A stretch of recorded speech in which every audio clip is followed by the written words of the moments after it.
Bonjour à tous ou re-bienvenue et rebonjour à ceux qui nous rejoignent pour cette deuxième session.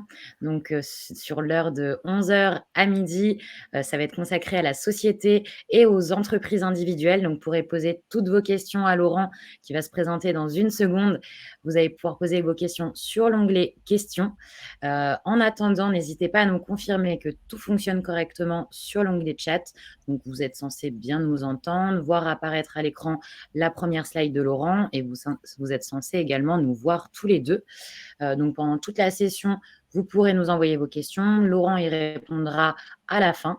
Et je vais en profiter également pour vous partager dès maintenant le lien du prochain webinaire qui potentiellement peut vous intéresser sur les frais déductibles. Donc, qui va s'adresser plutôt justement au statut de société. Donc, n'hésitez pas, c'est dans c'est pas la semaine prochaine, mais la semaine suivante. Vous pouvez vous inscrire et donc, ça sera la collègue de Laurent qui l'animera. Je vous le partage tout de suite. Laurent, je te laisse la parole et je reviens tout à l'heure. Merci Fanny, et donc rebonjour à tout le monde, ou bonjour pour les quelques-uns qui ont pu nous rejoindre. Donc voilà, on a vu ensemble pour la première heure la micro-entreprise, et l'idée de cette deuxième heure est de voir en détail la partie société. Donc il y a deux grandes familles de sociétés, le URL et la SASU, et là aussi je vais essayer de la définir sous les trois angles, juridique, fiscal et social. Donc, juridique, où commence et où s'arrête ma responsabilité au sein de mon entreprise. Fiscale, quelle imposition. Sociale, quelle couverture sociale, quelle caisse et quel taux j'aurai à payer pour mes cotisations sociales. Donc, je vais me représenter rapidement. Moi, je travaille pour les cabinets Number. Donc, on est des cabinets spécialisés, des cabinets d'expertise comptable spécialisés dans l'accompagnement des indépendants, notamment des indépendants qui se lancent et qui ont besoin de créer leur société avec un modèle où la création de société est à 100% offerte.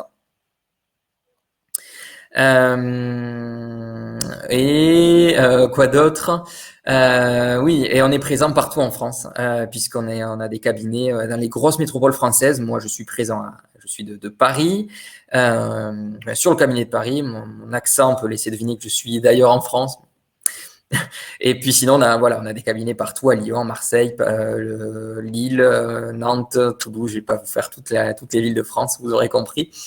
Et je vous parlerai un peu plus en détail du modèle d'accompagnement en fin de webinaire. Et donc là, l'idée, c'est d'enchaîner sur le format société. Donc, pour rattacher les wagons peut-être par rapport à la première heure, on va différencier les formats société des formats entreprise qu'on a vu tout à l'heure. On va les différencier sur l'aspect juridique. Donc, sur les formats entreprise, on est en personne physique. C'est-à-dire que le patrimoine est confondu. Donc, je suis indéfiniment responsable en cas de dette vis-à-vis de tiers sur mon patrimoine perso hors résidence principale. Okay, ça, c'est les formats micro-entreprise ou auto-entreprise d'ailleurs. Que la terminologie a changé il y a peut-être 2-3 ans. Avant, on parlait plus d'auto-entreprise. Maintenant, on parle de micro-entreprise. Mais voilà, si on vous dit que vous êtes en auto-entreprise, alors que pour vous, vous étiez en micro-entreprise, voilà, ne vous vexez pas, c'est la même chose. Donc, voilà, micro-entreprise ou auto-entreprise et entreprise individuelle, on est dans les formats entreprise avec personne physique. Quand on crée une société, on est sur un schéma juridiquement qui est totalement différent. En fait, on va créer une personne morale différente de nous, personne physique. Ce qui fait que on va bien différencier les patrimoines. La société aura son patrimoine. Moi, en tant que personne physique, j'ai mon patrimoine à moi. Donc, par exemple, si la société achète un ordinateur, l'ordinateur, il ne m'appartient pas à moi, il appartient à la société. Et donc, imaginons une situation où je revends ma société à quelqu'un d'autre. Mais si je veux récupérer l'ordinateur, je dois le racheter à la société. Voilà, pour vous montrer l'implication de ces patrimoines distincts. Également, cette question du patrimoine distinct va vous sécuriser, puisque comparativement au format entreprise, là, il y a une réelle distinction entre les patrimoines et donc, en cas de dette vis-à-vis de tiers, mais là, votre patrimoine perso n'est pas engagé. Voilà, ça va être le patrimoine de la société. Vous serez engagé dans votre société à hauteur du capital social que vous aurez investi. Donc, le capital social, au minimum, il est de 1 euro. Mais pour des questions d'image, de crédibilité, vu que le capital social est une mention qui va être présente sur toute votre facturation, également si on fait des recherches sur des annuaires de sociétés du type société.com ou sur Infogreffe, également on va voir le montant du capital social. Donc, très souvent, on va mettre à minima pour des activités de conseil, on va mettre à minima entre 500 et 1000, 2000 euros de capital social. Sachant que ce capital social, il n'est pas bloqué indéfiniment. Il va être bloqué seulement sur la phase de création. Mais une fois que votre société est créée, une fois que vous avez votre cabis, vous ouvrez un compte professionnel et le capital social qui était bloqué lors de la créa va être déposé sur votre compte pro. Donc, ça va être une première trésorerie pour vous. Donc, les 1000 euros que vous aurez mis au démarrage, sur le capital social, vont vous permettre de payer vos différentes charges, le temps que vos premiers clients vous payent. Et donc, les deux grandes formes de sociétés, on va voir la famille des EURL, SARL, gérants majoritaires et la famille des SASU, SAS. Alors, parfois, il peut y avoir des confusions entre EURL et SARL ou entre SASU et SAS. En fait, l'EURL, c'est la version unipersonnelle, donc avec un seul associé, de la SARL. Donc, si on vous dit, voilà, vous êtes en SARL unipersonnel, en fait, vous êtes en EURL. C'est la même chose. Et c'est la même chose, SASU, SAS. La SASU, c'est une SAS avec un seul associé. Voilà, le U voulant dire unipersonnel. Donc, voilà, ici, on a défini l'aspect juridique. Voilà, où commence et où s'arrête ma responsabilité au sein de mon entreprise. Là, en société, du fait de la personne morale, je suis protégé. Je suis en responsabilité limitée aux apports. Maintenant, on va définir les sociétés sous l'angle fiscal et l'angle social. Là, on va faire le distinguo entre les deux grandes formes, EURL, SARL, gérant majoritaire et SASU, SAS. Et donc, pour définir sur l'aspect fiscal et social, en fait, on va partir d'un tronc commun d'organisation de comptable de société, assez classique. Et à chaque fois, je vous donnerai les impacts en termes d'impôts et de charges sociales. Donc, en milieu de slide, on voit bien, on va partir du chiffre d'affaires. Ensuite, je vais pouvoir déduire les différents frais liés à l'activité de mon chiffre d'affaires. Donc là, encore une fois, pour les curieux, pour ceux qui souhaitent en savoir plus sur les frais à déduire, je vous invite à vous inscrire au prochain webinaire sur le sujet qui sera animé la semaine prochaine par les confrères de l'expertcomptable.com. Donc, les frais, mine de rien, c'est un aspect assez important puisque en jouant sur les frais, en jouant sur notamment des frais qu'on appelle mixtes, qui sont à la fois pro, à la fois perso, donc des quotes-parts de loyer, par exemple, une quote-part de votre Internet, de votre EDF. Donc, vous allez pouvoir vous faire rembourser par votre société des frais qui sont quand même un peu perso. Et donc, ces frais-là remboursés par la société ne sont pas considérés comme de la rémunération du salaire. Donc, ça vous évite de payer de l'impôt sur le revenu ou des charges sociales dessus. Donc, c'est une source détournée de rémunération, mais c'est tout à fait légal. Et donc, voilà, ces frais-là sont un enjeu. Vous allez pouvoir les déduire du chiffre d'affaires. Ensuite, notion nouvelle par rapport à l'entreprise individuelle aux frais réels qu'on avait tout à l'heure, c'est la notion de rémunération. Puisque ici, en format société, vu qu'on a créé la personne morale, le chiffre d'affaires qui est généré, il appartient à la personne morale, à la société. Si je veux récupérer de l'argent de la société, mais celle-ci va devoir me le reverser sous forme de rémunération ou sous forme de dividende. On verra tout à l'heure pour les dividendes. Donc, si elle me le verse sous forme de rémunération, j'aurai à déclarer cette rémunération auprès des impôts et j'ai de l'impôt sur le revenu à payer dessus. Donc, c'est exactement la même imposition que pour un salarié. Voilà, ça rentre dans la catégorie des salaires et traitements. Et donc, vous pouvez bénéficier de l'abattement de 10% sur la rémunération. Et voilà, cette imposition sur la rémunération est la même, que vous soyez en statut SAS ou en EURL, SARL. Là, ça ne change pas. Ce qui va changer concernant la rémunération, ça va être l'aspect social. Puisque sur votre rémunération, vous aurez à payer des cotisations sociales pour avoir votre protection sociale en termes de retraite, de prévoyance et de remboursement de frais de santé. Et donc, ce qui va changer, c'est qu'en EURL, SARL, vous allez être rattaché à la caisse des indépendants, à la SSI. Vous aurez un statut de travailleur non salarié, qui est l'acronyme que l'on retrouve, TNS. Et donc, TNS, vous êtes rattaché à la sécurité sociale des indépendants et vous avez un taux de charge sociale qui est plutôt réduit, qui est à 45% du salaire net. Donc, si vous voulez que votre société vous verse 1 000 € net avant impôt, en fait, ça va coûter 450 € de charge sociale. Donc, un coût global de 1 450 €. Maintenant, si vous êtes en statut SAS, là, sur le plan social, vous avez un statut d'assimilé salarié. Laurent, je me permets de te couper. Est-ce que tu pourrais mettre ton écran en plus grand, en grand écran? Ouais. Je ne sais pas si je peux.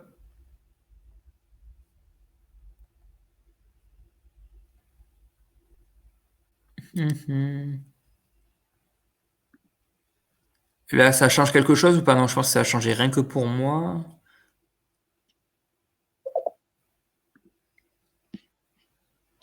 C'est bon. C'est bon, c'est bien? C'est parfait, on voit mieux. Ok. Donc, j'en étais où? Oui, sur la partie cotisation sociale en SASU. Donc là, j'ai un statut d'assimilé salarié.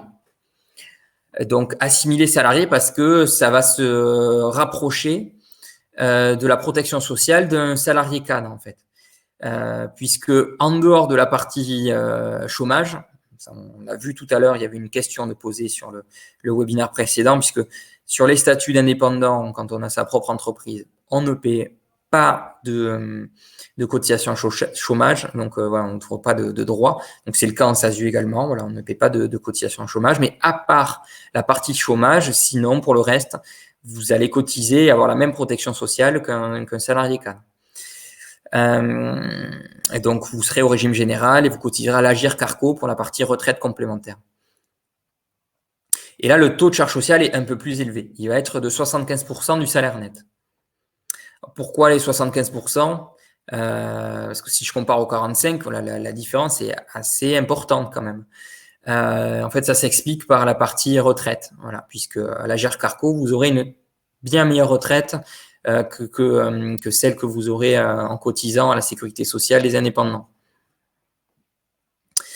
Et donc, bon, pour la partie chiffrée, voilà, pour vous donner un exemple, si en SASU, vous souhaitez vous faire rémunérer pour avoir 1 000 € net avant impôt, il va falloir compter 750 € de charges sociales à payer en moyenne. Donc, ça va vous faire un coût global à 1 750 €. Donc, ça, c'est le gros point qui va faire se distinguer la SASU de l'EURL. Si je me replace dans le schéma, donc j'ai mon chiffre d'affaires, je déduis mes frais, ma rémunération et mes cotisations sociales. À la fin, je dégage un résultat. Sur ce résultat, j'aurai à payer de l'impôt société. Donc l'impôt société, c'est un impôt qui fonctionne par tranche, qui est un impôt progressif. Il y a une première tranche avec un taux réduit de 15%, jusqu'à 38 120 €. Et puis une tranche au-delà où vous serez imposé à 26,5%. Voilà. Bon. Une fois que vous payez l'impôt société, il va vous rester un bénéfice net d'impôt. Ce bénéfice net, vous aurez un arbitrage à faire. Soit vous le laissez dans la structure et vous le mettez en réserve, soit vous le récupérez sous forme de dividende. D'ailleurs, c'est pas excluant, il y a un arbitrage à faire. On peut prendre une partie en dividende et laisser le reste en réserve. Et sur ce que vous allez récupérer sous forme de dividende, vu que ça va être une source de revenus perso, vous aurez votre fiscalité perso, donc de l'impôt sur le revenu à payer sur ces dividendes. L'imposition sur le revenu sur les dividendes est la même que vous soyez en EURL ou en SASU. À savoir, vous avez un taux fixe d'imposition qui s'applique, qu'on appelle communément la flat tax, qui est le fait de payer 12,8% d'impôt sur le revenu sur mes dividendes. Alors, flat tax, pourquoi? Parce que fixe est décorrélé des autres revenus du foyer. Ça veut dire que même si parallèlement à ça, j'ai des revenus salariés, j'ai des revenus fonciers, enfin, bref, j'ai d'autres revenus sur mon imposition, sur mes dividendes, je n'aurai que le taux de 12,8% à payer. Donc, voilà, pour quelqu'un qui est peut-être sur une tranche marginale d'imposition à 41%, on comprend bien que payer 12,8 d'impôt sur ses dividendes, c'est plutôt avantageux. Donc ça, c'est le régime de droit, la flat tax à 12,8.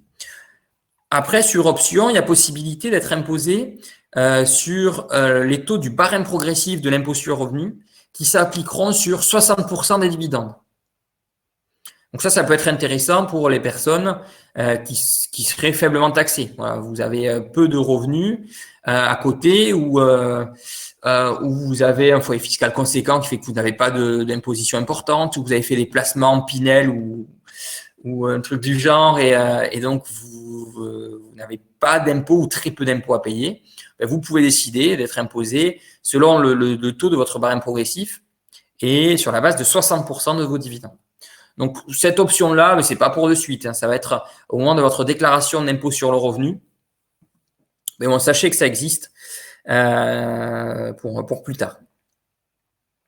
Donc ça va être l'aspect fiscal en termes d'imposition. Donc, encore une fois, je me répète, en termes d'imposition, pas de différence que vous soyez en EURL ou en SASU. La différence, elle va se faire, encore une fois, sur la partie sociale. En EURL, SARL, gérant majoritaire, mes dividendes sont considérés comme une forme de rémunération par la SSI. Et donc, ils me font payer 45% de charges sociales. Comme si c'était du salaire, en fait. En SASU SAS, ce n'est pas le cas. Je ne paie pas de cotisation sociale sur mes dividendes. Je vais simplement payer la CSG-CRDS, donc ce sont des prélèvements sociaux, à un taux de 17,2%. Donc, on comprend bien que les dividendes sont plus intéressants en SASU qu'en EURL.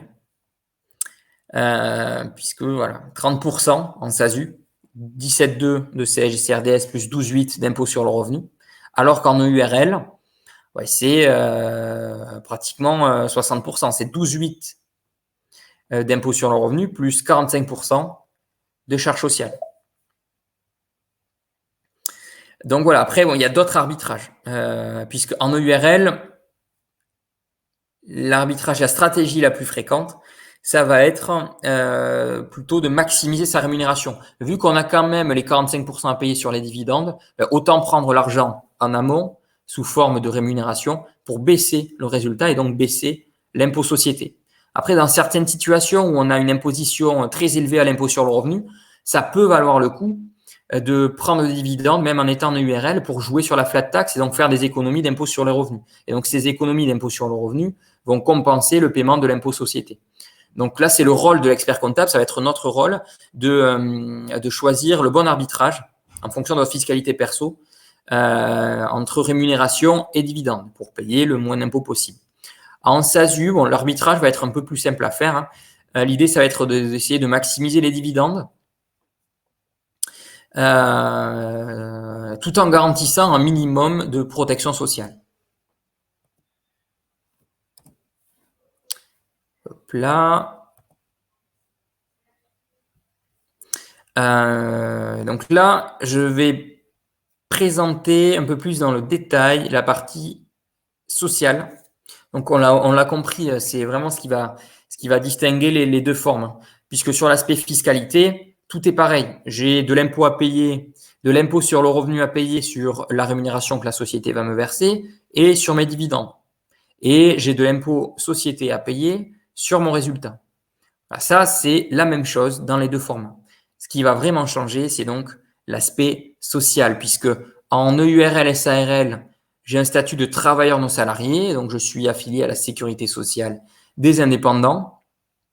Et à ce titre, j'ai un modèle d'appel de cotisation qui est un peu spécifique, qu'il va falloir anticiper, qui peut être piégeux. En fait, c'est un système d'acompte et de régularisation. Alors, sur la première année et demie d'activité, vu que vous n'avez aucun référentiel, en fait, les acomptes sont des forfaits. Et à peu près à l'année, ça vous fait un forfait de 3 000 euros. Donc, vous payez ces 3 000 euros de façon éclatée, voilà, une partie tous les trimestres. À la fin de l'année, ça fait 3 000. Mais donc, voilà, ces 3 000 euros s'appuient sur une base de rémunération forfaitaire à 7 000 euros. Sauf que, a priori, bon, je vous le souhaite, mais très souvent, on va se rémunérer plus de 7 000 euros sur son URL. Et donc, ce qu'on va payer forfaitairement, ça ne va pas suffire. Et donc, on aura à payer des régularisations de charges sociales. Ces régules, on a à les payer sur le second semestre N+1. Donc, voilà, là, par exemple, sur mes salaires, sur ma rémunération 2021, et je vais payer ma régule seulement à partir d'août 2022. Donc, en termes de trésor, on comprend qu'il va falloir anticiper. L'idée, ça va être de mettre de côté l'équivalent des 45% de cotisation sociale que j'aurais dû payer sur ma rémunération. Donc, dans l'organisation, le plus souvent, le plus simple, c'est de créer un compte, un sous-compte bancaire où vous allez mettre l'argent, voilà, de côté pour être sûr d'avoir la trésorerie disponible au second semestre N+2, au mois d'août, pour payer mes régules. Autre chose aussi, pour éviter peut-être des régules trop importantes, vous allez pouvoir moduler vos acomptes sur le portail de la sécurité sociale des indépendants. Donc là, vous allez donner une base plus proche de la réalité. Donc, par exemple, sur les premières années d'activité, peut-être surévaluer, évaluer à son juste titre, pas surévaluer, mais évaluer à son juste titre le montant de votre rémunération pour ne pas rester aux 7 000 euros forfaitaires que eux ont pour base. Et donc, ainsi, vous allez payer certes des acomptes plus importants, mais à la fin, vous aurez moins de régules à payer. Donc, ça sera peut-être un peu plus lissé dans le temps.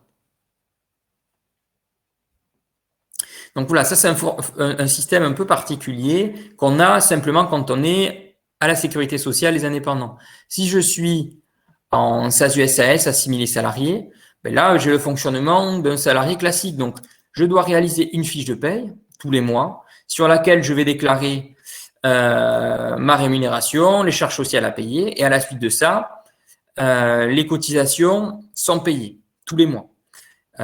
Donc, voilà, c'est beaucoup plus linéaire, beaucoup plus peut-être simple à suivre. Ensuite, sur la base de calcul, en SARL, je vais payer mes cotisations sociales sur ma rémunération et mes dividendes. En SASU-SAS, je ne vais payer simplement que sur ma rémunération. Point important, en SAS, si pas de rémunération déclarée, pas de cotisation sociale à payer. Donc ça peut être extrêmement intéressant pour tous ceux d'entre vous qui ont des sources de revenus à côté de l'activité de freelance qui leur garantissent une protection sociale. Par exemple, je suis à la retraite, je suis au chômage ou je suis encore salarié à côté. Dans ces trois cas-là, j'ai une protection sociale, je cotise pour ma retraite, ma sécu. Donc, j'ai pas besoin de me verser du salaire sur ma société pour cotiser en plus de ce que je cotise déjà. Et donc, en SASU, c'est intéressant puisque voilà, pas de salaire égale pas de cotisation à payer. Alors qu'en SARL, même s'il ne me verse pas de salaire, mais j'ai quand même un forfait minimum à payer. Alors, le forfait, il est de 1 500 euros à peu près. Mais bon, il faut le payer et le payer pour rien. Donc, c'est dommage, 1 500 euros pour rien. Donc, c'est pour ça que très souvent, quand on est à Pôle emploi ou au chômage, ou à la retraite, ou quand on est salarié en parallèle, on va plutôt s'orienter sur la SASU. Autre point fort de la SASU dans ces situations-là, tout simplement, si je ne me verse pas de salaire, comment je récupère l'argent généré? Sous forme de dividendes. Et là, on l'a vu sur la slide précédente, il n'y a pas photo. En SASU, on va payer moins d'impôts et de taxes qu'en EURL sur les dividendes. Donc, voilà, c'est peut-être pour ça, si parmi vous, certains sont demandeurs d'emploi ou ont pu négocier ou sont en cours de négociation pour une rupture conventionnelle et voient autour d'eux des amis, des connaissances en SASU, c'est pour ces raisons-là. Après, attention, il n'y a peut-être pas simplement que ce critère-là à prendre en compte. Moi, je vous conseille si vous êtes dans un projet de création de société, même si ça vous paraît simple, vous avez des amis à côté de vous qui l'ont fait récemment, qui ont choisi une forme plutôt qu'une autre. Moi, je vous conseille quand même de revalider le choix en rendez-vous avec des pros, donc soit des avocats, soit des experts comptables. Bon, forcément, je vais prêcher pour ma paroisse, mais l'avantage que vous aurez avec nous, c'est que dans le cas du partenariat avec Malte, vous avez ces rendez-vous conseils offerts sur la partie création de société. Donc, ça vous coûte rien et c'est sans engagement de venir nous voir pour qu'on puisse faire un point sur votre projet et peut-être revalider avec vous le choix de votre forme juridique. Donc, je vous remettrai le lien dans le chat vers notre page Contact Number pour prendre un rendez-vous. Ça peut être assez rapide, hein. On a été ouvert tout l'été. Donc là, si vous avez besoin d'un rendez-vous pour la fin de semaine, pour la semaine prochaine, ça peut se faire assez rapidement. Donc voilà, n'hésitez pas à nous solliciter. Enfin, bref, à partir de fait, je me remets sur la présentation. Sur la partie sociale, donc, voilà, je vous ai donné peut-être les spécificités quand vous êtes dans une situation avec d'autres revenus vous garantissant une protection sociale. Donc, voilà, plus la SASU que le URL. Pour conclure sur la partie sociale, la SAS, on l'a compris, hein, c'est un système qui vous offre une protection sociale qui est plus importante, donc proche de celle d'un salarié cadre, mais qui coûte plus cher. Si on se place en EURL ou SARL gérant majoritaire, là, le taux de cotisation est plus faible. Certes, on a une plus faible protection sociale, mais attention, il y a possibilité d'améliorer cette protection sociale grâce à des contrats privés auprès d'assureurs. Ces contrats, on les appelle les contrats Madeleine. Et donc, l'avantage de ces contrats Madeleine, c'est qu'ils vont pouvoir être pris en charge par votre société, donc passer en grande majorité dans les frais.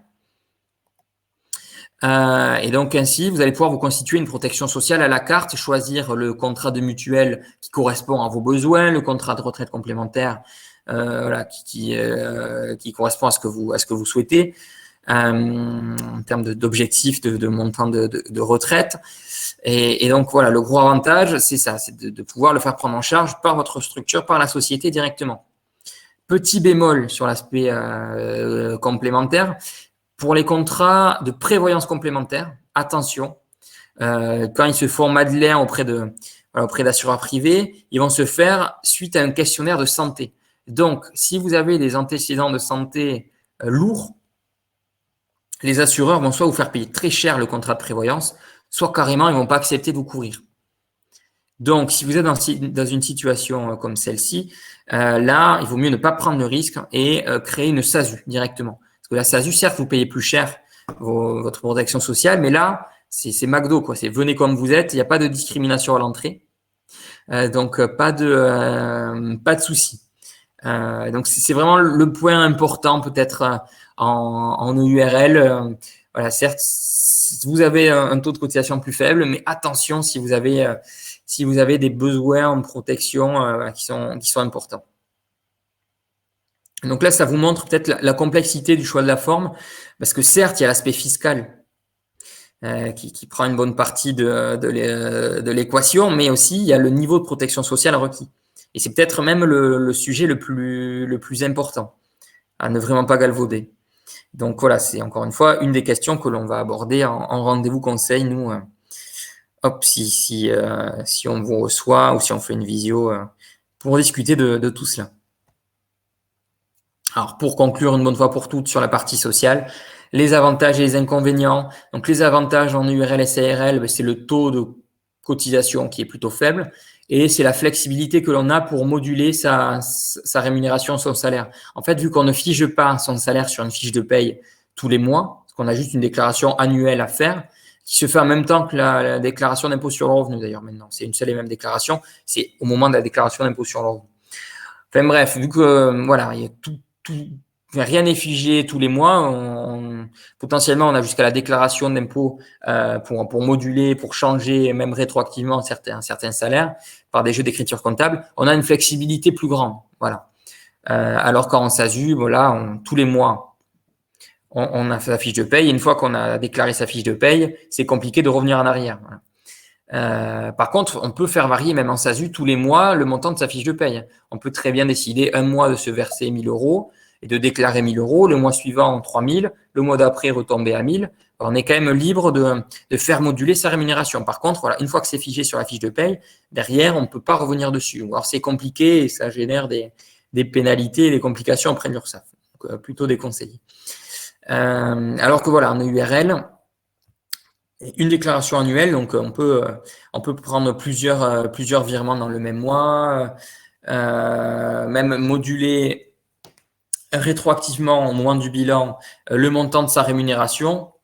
Donc voilà, nous, par exemple sur les bilans de URL, ça va être un des points clés, à savoir, voilà, est-ce qu'on gonfle la rémunération pour baisser le résultat, baisser l'impôt sur les sociétés, ou est-ce qu'on garde un peu de résultat pour prendre des dividendes en fonction de la fiscalité de notre client.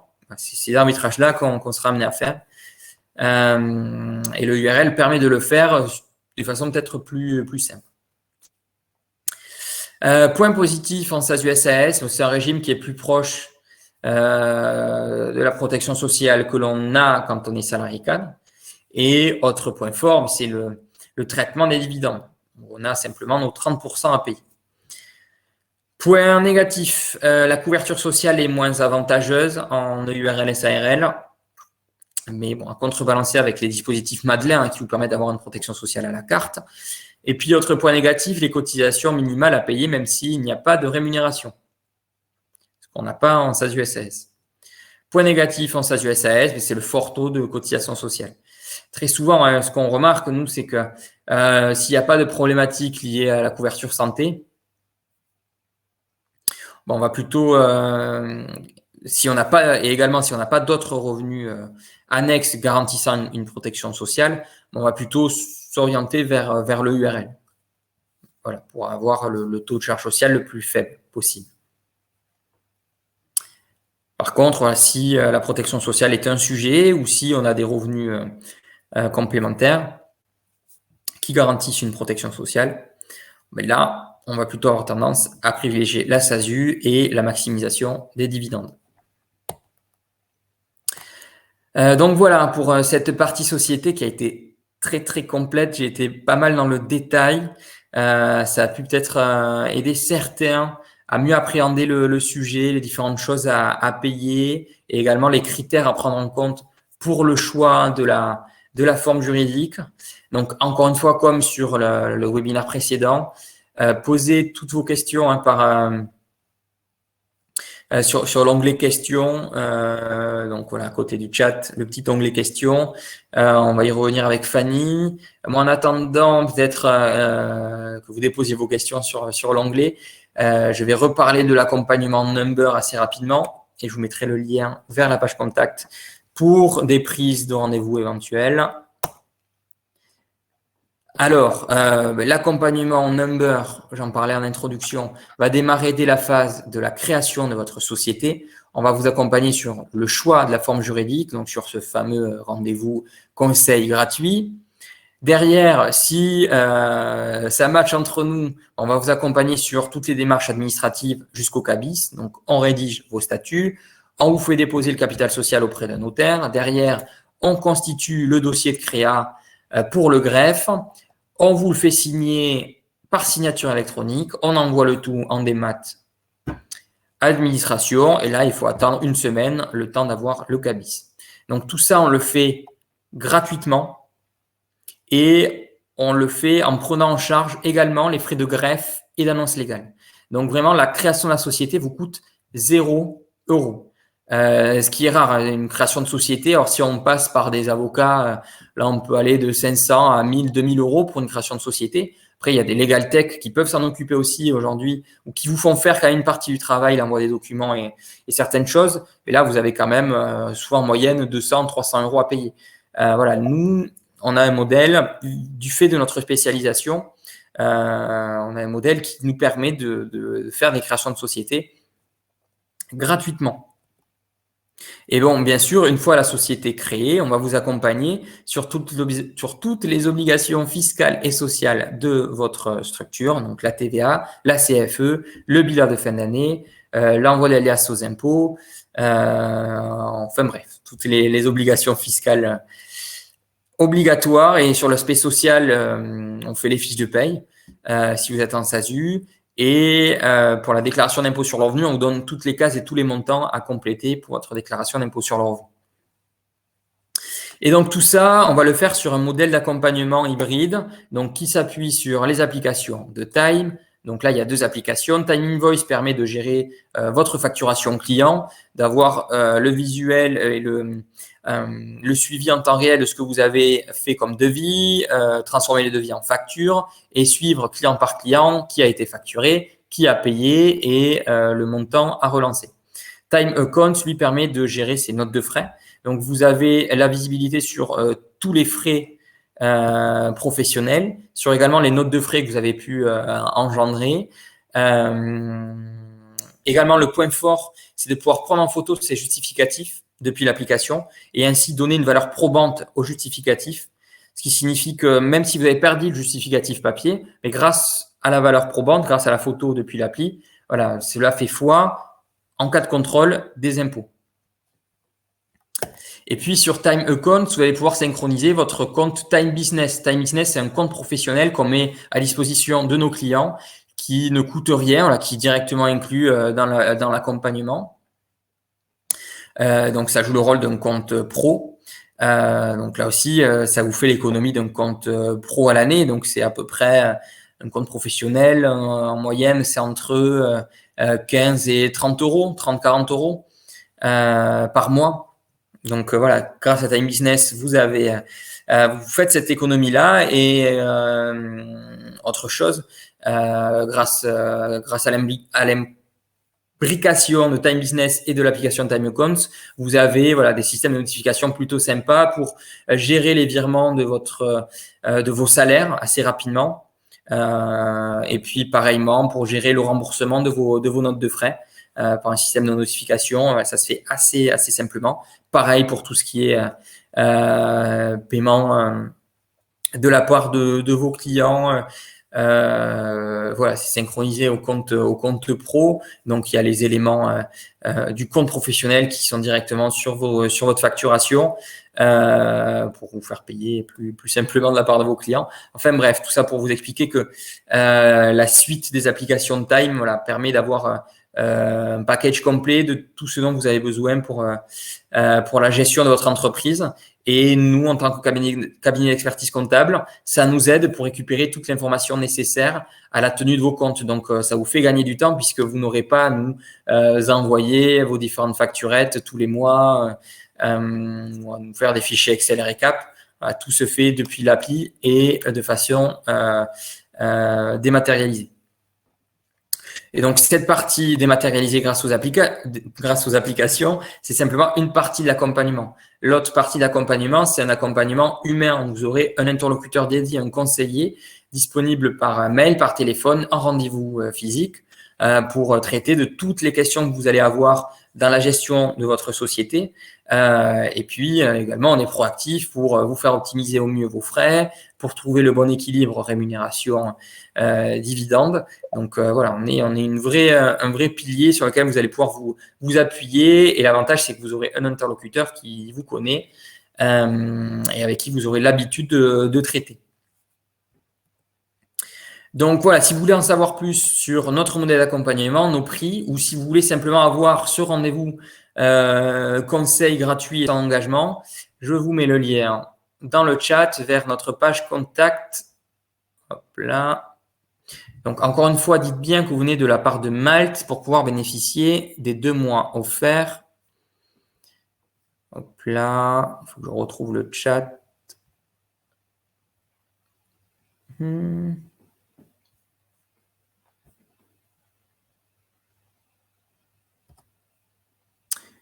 Hop, peut-être on peut repasser aux questions. En fait, j'ai changé la mise en page pour avoir un grand écran. J'ai plus le chat sur le côté.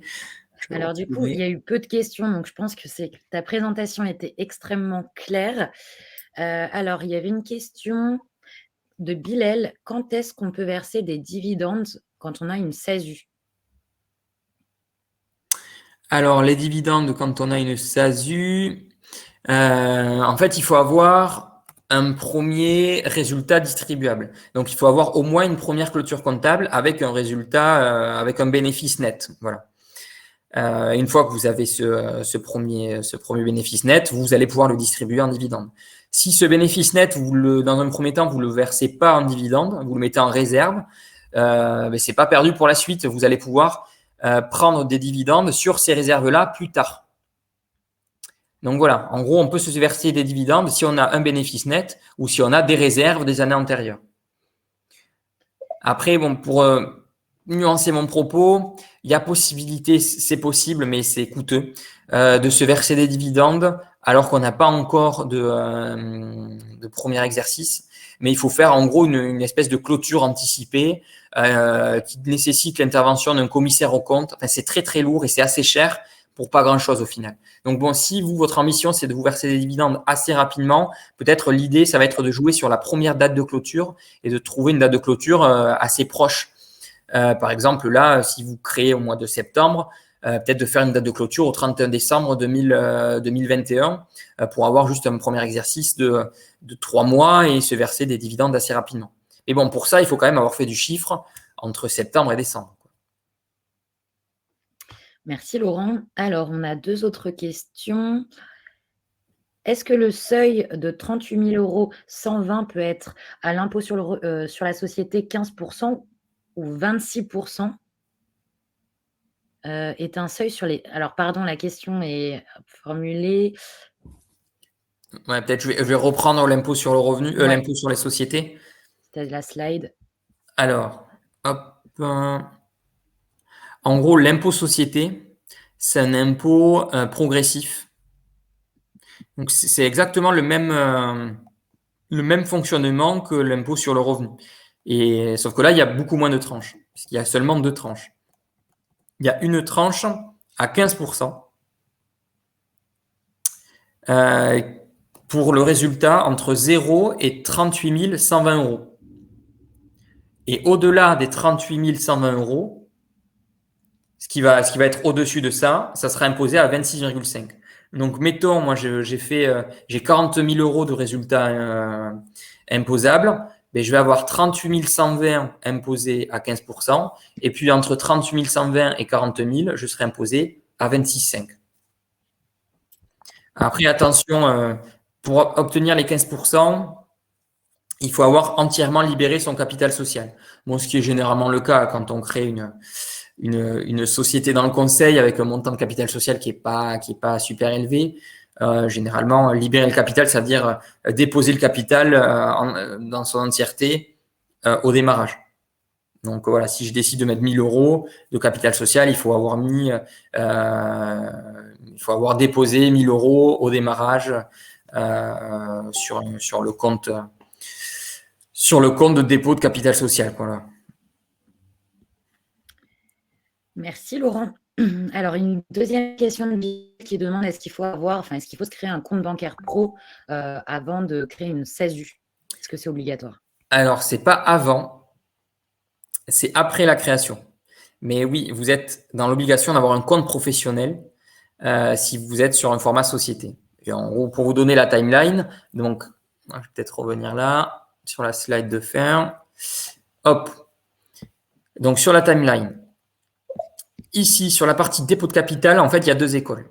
Nous, on a créé un process avec un notaire qui permet de vous faire déposer le capital social auprès de la Caisse des dépôts, et on a le notaire qui atteste que le capital social a bien été déposé. Après, il y a l'autre école, c'est directement de trouver une banque pour cette étape-là et déposer le capital social auprès de la banque.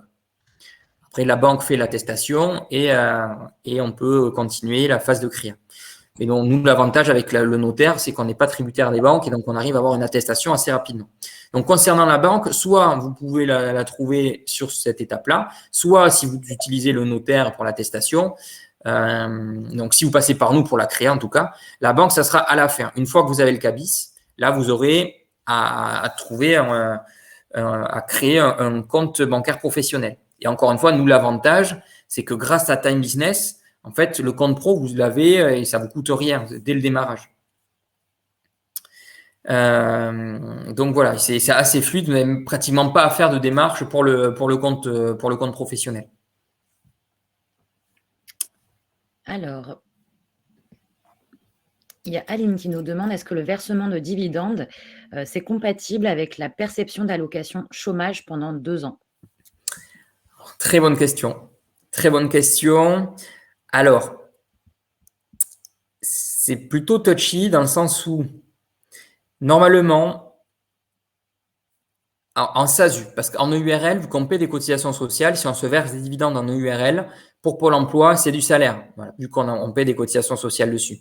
Donc là, ça remet en question les droits versés. Donc en EURL ou en SRL gérant majoritaire, si on est à Pôle emploi, les dividendes, on oublie. Okay. Si on est en SASU, on l'a vu, en SASU SAS, on l'a vu, les dividendes ne sont pas soumis à cotisation sociale. Donc, normalement, ce n'est pas considéré comme du revenu du travail par Pôle emploi et ce n'est pas censé remettre en question les droits versés. Mais, dans les faits, c'est rare, mais ça s'est déjà passé. Certains Pôle emploi ont requalifié des dividendes versés en SASU comme étant du salaire et donc sont revenus sur les droits distribués. Donc, par précaution, nous, ce qu'on demande à nos clients, c'est d'attendre. C'est d'attendre la fin de l'indemnisation pour se verser les dividendes. Voilà. Normalement, ce n'est pas censé poser problème, mais il y a déjà eu des cas de figure. C'est très, très rare, mais ça s'est déjà passé. Donc, voilà. Autant jouer la prudence et ne pas, si on peut le faire, en tout cas, ne pas se verser des dividendes quand on est indemnisé par Pôle emploi et attendre la fin de l'indemnisation pour se les verser. Alors, on va prendre une dernière question. Peut-être Romain, quand on a très peu de frais, donc traducteur, en micro-entreprise, est-ce que créer une société, c'est judicieux ou avantageux lorsqu'on a très peu de frais, en gros? Alors, il y a d'autres critères à prendre en compte. C'est vrai que les frais, c'est un bon critère. On l'a vu sur la première heure avec la micro-entreprise. En gros, il faudrait que les frais soient supérieurs en valeur à 12% du chiffre d'affaires pour que ça soit intéressant de basculer sur un format aux frais réels. Après, il y a la partie imposition. Alors, je ne sais pas si vos revenus de traducteurs sont vos seuls revenus ou si vous êtes salarié en parallèle ou s'il y a d'autres revenus qui font que vous êtes imposé sur un taux d'imposition élevé. Dans ce cas-là, ça peut valoir le coup d'être sur un autre format que celui de la micro. C'est un autre critère à prendre en compte. Également, le critère de Pôle emploi. Ça peut être intéressant peut-être si vous êtes à Pôle emploi de créer une société pour ne pas payer des charges sociales dans le vent. Voilà, mais bon, c'est vrai que si vous êtes avec peu de frais, un chiffre d'affaires plutôt modeste, la micro-entreprise peut être la bonne solution. Après, c'est compliqué pour moi d'avoir un discours ferme et définitif là-dessus. Et voilà, encore une fois, je vous incite à prendre rendez-vous avec un conseiller pour revalider votre format si vous avez un doute. Ou choisir votre futur format si vous vous lancez. Merci Laurent. Alors il y a eu d'autres questions, mais je pense que le mieux, c'est de prendre rendez-vous justement avec les équipes de Laurent, parce que c'est des cas toujours qui vous concernent vous, mais Laurent ne pourra pas faire forcément des réponses. Il vaut mieux qu'il creuse, enfin que ces équipes creusent davantage pour souvent répondre à la question quel est le meilleur statut pour moi. Donc ça, je vous laisse les contacter. Merci beaucoup Laurent. On a eu plusieurs fois la question, donc le replay sera disponible dès qu'on aura terminé ce webinaire. Donc vous restez sur cette page et il va démarrer tout de suite. Il ne sera pas téléchargeable en revanche, mais vous pouvez le visionner de nouveau depuis ce lien. Nous, on se retrouve dans 2 semaines. Alors, je vous ai envoyé le lien tout à l'heure en début de webinaire pour les frais déductibles. Donc, ça sera, c'est pas dans 2 semaines d'ailleurs, c'est mardi, le 31 août. Je vous l'envoie tout de suite. Si vous êtes intéressé pour vous inscrire, donc ça va concerner plutôt les sociétés, pas la micro-entreprise. Je vous l'envoie sur le chat. Merci encore Laurent, merci à vous pour votre temps et pour ces échanges. Laurent, je ne sais pas si tu voulais conclure, ajouter quelque chose avant de nous quitter.